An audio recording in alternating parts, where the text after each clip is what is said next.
Bonsoir à tous, je suis ravi de vous retrouver pour cette nouvelle vidéo critique à chaud concernant le film Black Adam. Et attention, cette vidéo est full spoiler.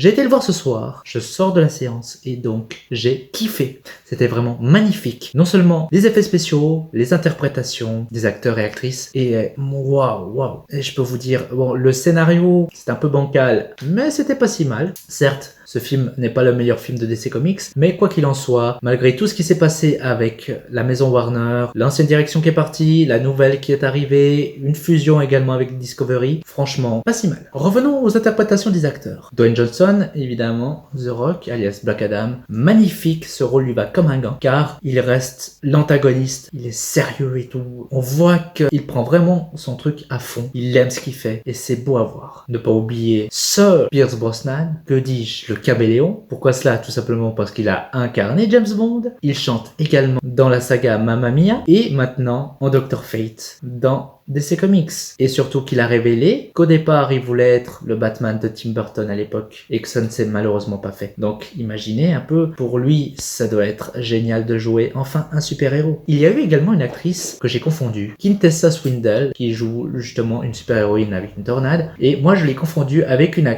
autre actrice qui n'est autre que Maisie Richardson Seller, qui est la Vixen de la Roverse. C'est vrai que quand on voit, elle se ressemble un petit peu, donc j'ai fait malheureusement un peu, voilà, je les ai confondus. Mais bon, c'est pas si grave que ça. Aldis Hodge, en Hawkman, franchement, très charismatique, le gars. J'ai adoré. Après, le costume en lui-même, oui, ça passe. Mais c'est vrai que j'ai un peu plus aimé le costume, par exemple, de Hawkman dans la version Smallville. Après, voilà. Sinon, on a aperçu également Viola Davis. Alors là, j'ai pas très bien compris pourquoi Amanda Waller, justement, était dans le film. Je me disais, mais depuis quand la Justice Society collabore avec Amanda Waller, puisqu'elle est là, sa Suicide Squad.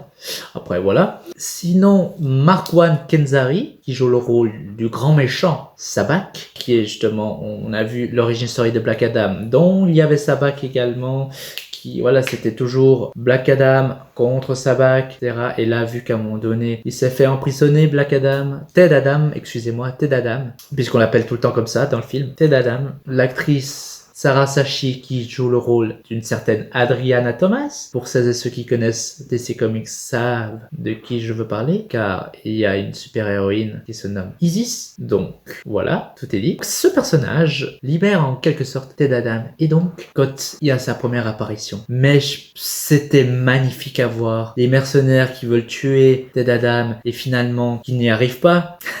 Il y a de l'action. Alors là, je peux vous dire, il y a de l'action pendant tout le film. Il y a quelques moments où c'est calme, mais je peux vous dire que ça tabasse à mort tout le temps.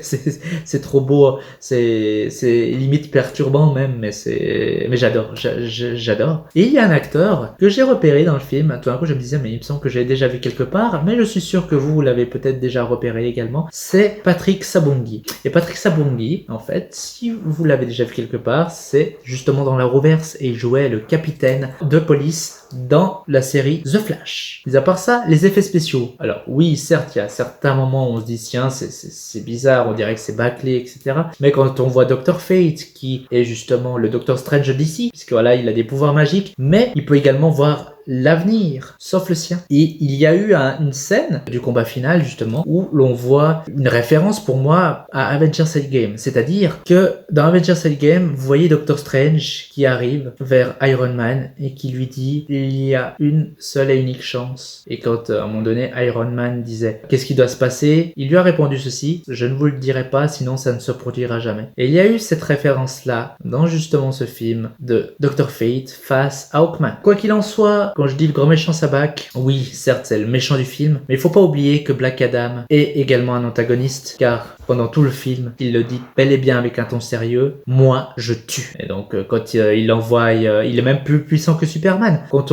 les Kryptoniens même, on voit qu'ils se battent contre les humains, ils se font projeter par-ci par-là, mais quand Black Adam il se prend aux humains, il peut te faire une petite pichenette comme ça, tu as envoyé à 10 km. Donc voilà, c'est juste waouh, c'est juste incroyable. Et en parlant de cela, donc on voit bien que c'est une origin story. Alors moi j'ai vraiment bien kiffé de voir une origin story enfin de Black Adam, car moi j'ai vu plusieurs interprétations de Black Adam, mais plus en animé, et c'est vrai que là on voit vraiment qu'il est méchant. Si vous voulez voir une scène que j'adore en tout cas, vous pouvez la trouver sur YouTube, c'est Superman and Shazam vs Black Adam. Ça c'est magnifique, et ça je me disais, si je voyais Henry Cavill contre Dwayne Johnson avec Zachary Levi, alors moi je veux qu'on laisse une chance à Shazam, car moi j'adore ce film, j'ai vraiment kiffé, et je peux vous dire une chose, c'est que j'espère que dans Shazam 2 par contre, qu'il adopte le nom de Captain Marvel, car Shazam, voilà, c'est une formule magique, et nous savons bel et bien que Black Adam, contrairement à Captain Marvel qui, quand il dit Shazam, il redevient un enfant, dans les comics, Black Adam, dès qu'il dit Shazam, il se fait désintégrer, il est mort, quoi. Et c'est vrai que j'ai trouvé étrange que quand en fait Ted Adam crie Shazam, il redevient un simple humain. Alors, ce qui est le plus impressionnant aussi, c'est de voir en fait, vous voyez le mastodonte qui est Dwayne Johnson. Alors, quand on le voit humain, on dirait un tout petit corps avec la grosse tête de Dwayne Johnson.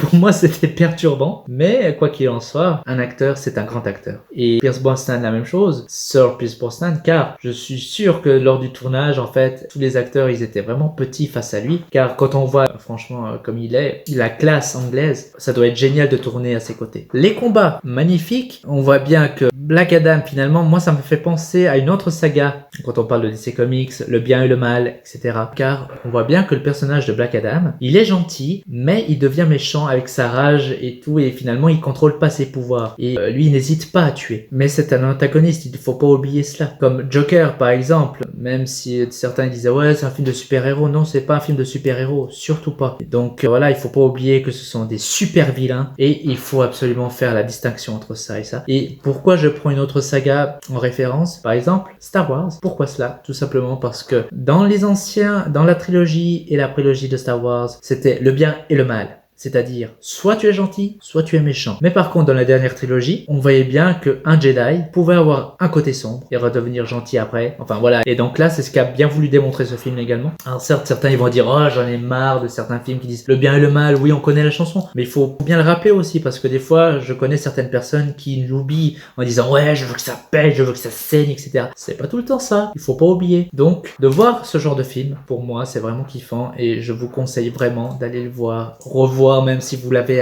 apprécié, vous allez kiffer. Et ne pas oublier surtout la fameuse chaîne post-générique. Alors, je peux vous le dire que c'était pas évident de ma part de pas me faire spoiler, mais j'ai fait le nécessaire. C'est-à-dire que, évidemment, il y a certaines personnes que je connais dans le YouTube Gay, et je fais un petit coucou, qui ont de temps en temps dit, il y aura ça. Alors, moi, certains, je me disais, oui, ok, je les écoute. Mais après, tout d'un coup, quand ils ont dit, ouais, il y aura ça dans cette post-générique et machin, à un moment donné, j'ai coupé, j'ai fait mute et j'ai pas entendu, parce que j'avais pas envie de me faire spoiler, car vous savez tous, j'aime être surpris, et ça a été le cas ce soir. Donc c'est pour ça que chapeau à moi, je pourrais me dire chapeau à moi-même, car j'ai pu éviter ces spoilers et donc apprécier le film quoi qu'il en soit. Et quand je parlais de la fameuse scène post-générique, c'est une fameuse scène parce que ça annonce le retour de quelqu'un, d'un super-héros, mais pas n'importe lequel, de la version Superman d'Henry Cavill. Et oui, c'est-à-dire que à un moment donné, Amanda Waller contacte Black Adam et lui dit, vous restez chez vous, car si vous venez dans d'autres horizons, on va vous envoyer d'autres personnes vous combattre. Après, il envoie ses éclairs contre l'hologramme d'Amanda Waller, une espèce de fumée qui arrive, et on voit tout d'un coup le héros qui descend avec sa cape flottante. Et évidemment, moi j'y ai pensé directement à Superman. Celles et ceux qui n'ont pas voulu être spoilés, ils se sont dit peut-être, oh ça doit être Shazam, mais qu'est-ce qu'il fout là? Et non, c'est bel et bien Superman, car tout d'un coup après, on l'entend qui cause, on le reconnaît tout de suite, et il dit, il faut qu'on parle Black Adam. Et quand on le voit arriver, et je peux vous dire que beaucoup de personnes dans la salle sont bel et bien restées, ils ne sont pas partis, et ils ont vraiment apprécié le retour d'Henry Cavill, même si je peux vous dire dans le film, de temps en temps il y a eu des blagues. Alors moi ça m'a absolument pas dérangé, surtout que voilà, voilà, c'était pas, il y avait aucune blague dérangeante, etc. Ça m'a fait rire, voilà. Mais par contre, il y a quelque chose qui m'a dérangé, peut-être que je ne suis pas le seul, c'est par rapport à la musique du film. Alors, la musique du film en soi est magnifique, est superbe, mais par contre, quand il y a des chansons, alors oui, il y a des moments où les chansons passent crème, mais quand on entend une belle musique et que tout d'un coup c'est coupé par une chanson, alors là, ça casse le rythme, et ça, je suis vraiment, ça, j'étais vraiment déçu, mais ça n'arrive heureusement pas tout le temps, mais quand voilà, on se prend, on est pris au trip, et puis tout d'un coup, bah, ça casse avec une chanson, voilà quoi. Et il y a un personnage que j'ai un petit peu apprécié, mais j'ai trouvé un petit peu saoulant, c'est le gamin, donc justement le gosse d'Adriana Thomas, qui dès qu'il découvre Black Adam, il est en extase totale. Ah, tu as ses pouvoirs, ah, il faut les contrôler, ah, il faut faire ci, il faut faire ça, et blablabla, et blablabla, et blablabla. Et moi, vous savez, ça m'a même fait penser au Peter Parker de Tom Holland. Et moi, au bout d'un moment, j'ai dit, tais-toi. Et c'est ce qui après m'a fait rire, c'est justement le fait que Dwayne Johnson soit tout le temps sérieux dans ce film. De temps en temps, un petit sourire, mais sinon, à part ça, pas du tout. Mais voilà, quand t'as le gamin qui lui cause, puis le gars, il en a rien à foutre, hein, il se dit je me casse, et puis il défonce tous les murs. Donc voilà, c'est marrant, c'est franchement drôle. Mais sinon, à part ça, je peux vous dire que j'ai pris mon pied, et peut-être, je dis bien peut-être, que je le reverrai une seconde fois. Nous arrivons à la fin de cette vidéo, j'espère que ça vous a plu. N'hésitez pas à laisser un petit commentaire, je vous répondrai avec plaisir, de mettre un petit like, et de vous abonner si ce n'est pas déjà fait. En attendant, regardez des films, des séries, lisez des bouquins, prenez soin de vos proches, mais surtout, prenez soin de vous. Bye bye!